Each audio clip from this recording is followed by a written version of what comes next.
Hey, I'm Marc. In this video, I'm going to talk about the second music video I shot for Tegan and Sara, and that was called I Can't Grow Up. 'Cause I can't grow. Give me all your love. Now, I directed I Can't Grow Up just one day after we shot Yellow. This one was a fun one to shoot because it was just about Tegan and Sara having fun in front of the camera. 'Cause I can't grow.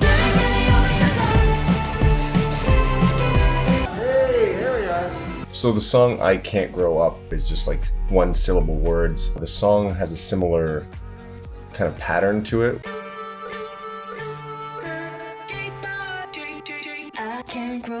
Where the music is made up of kind of looping, almost like a beat pad, is kind of how I heard it.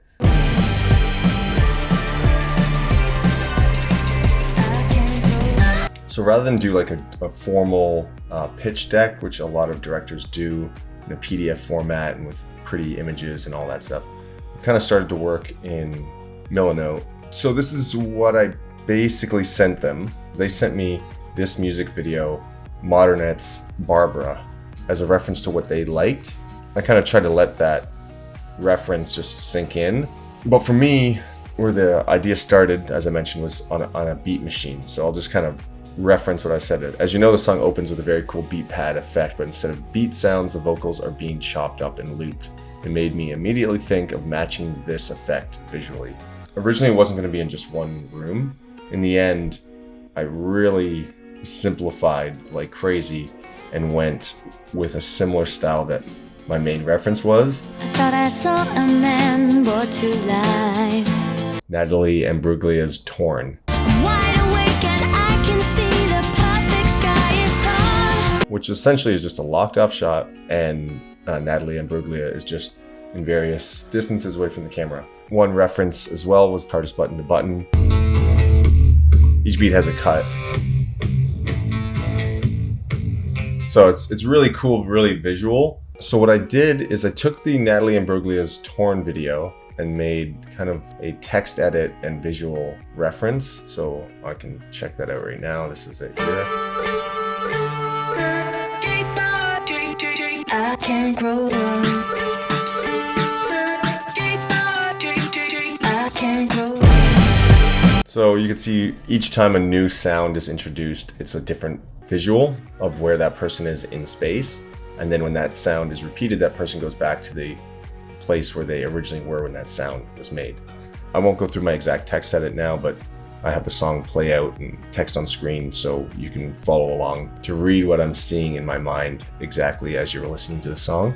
And I sometimes color code it with like choruses and verses, and then there's an instrumental breakdown. I might say I'm still trying to figure out what to do in this part.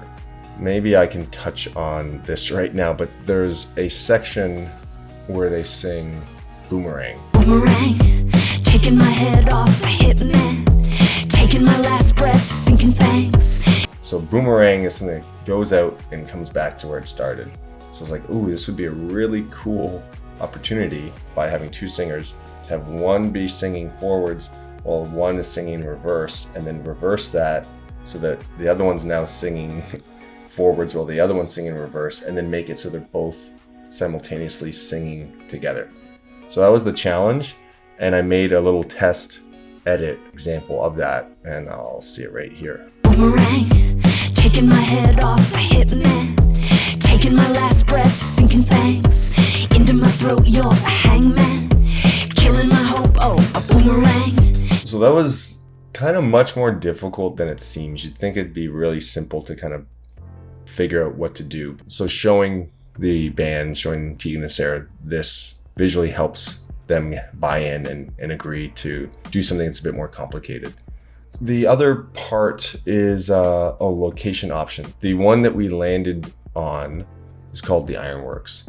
So we went with the Ironworks production studio space, and because they have such a great stylist, it was decided early on that the clothing and the outfit changes would do a lot of the heavy lifting. So to help myself be organized and kind of wrap my head around the concept and what was required, I made just a simple text document.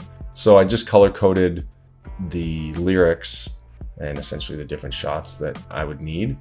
So for this video, the crew was a little bit larger than it was for the yellow shoot. For this, we had Corey plus 2. Yeah.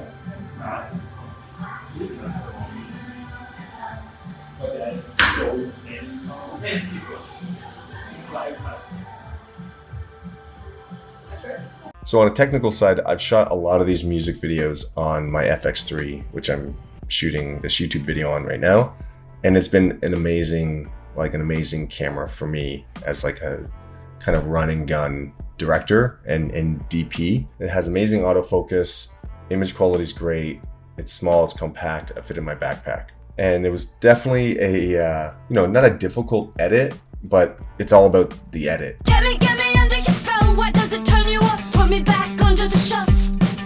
And how well it's cutting to the beat, if it's cutting too much to the beat, too little, is there enough visual difference that it's still kind of tantalizing the eyeball. Get me up and back to the start, 'cause I can't grow. So this part where Sarah's on the stairs, I kind of treated it as if it was like a guitar neck.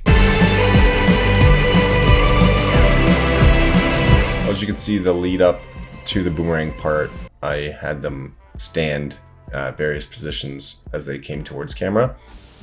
And a little to your right, Tegan. Thank you, and forward.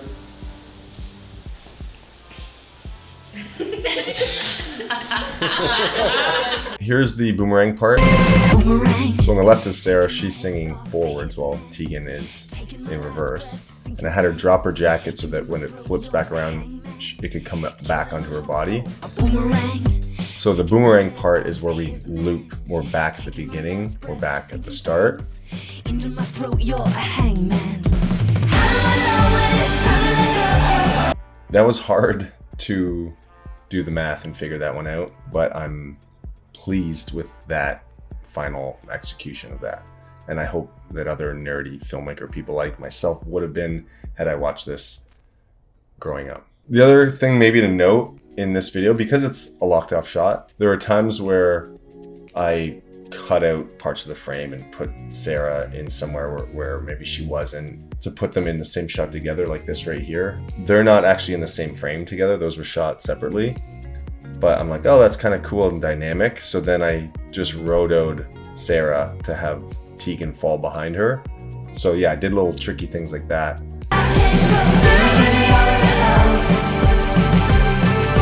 Because I shot in 4K. I decided to finish in HD in 1920 by 1080. And the reason why I did that is because I decided to do post pushes, like post zooms, just to give the shot a bit more of a dynamic feel. And yeah, that's I Can't Grow Up, and I hope you liked it.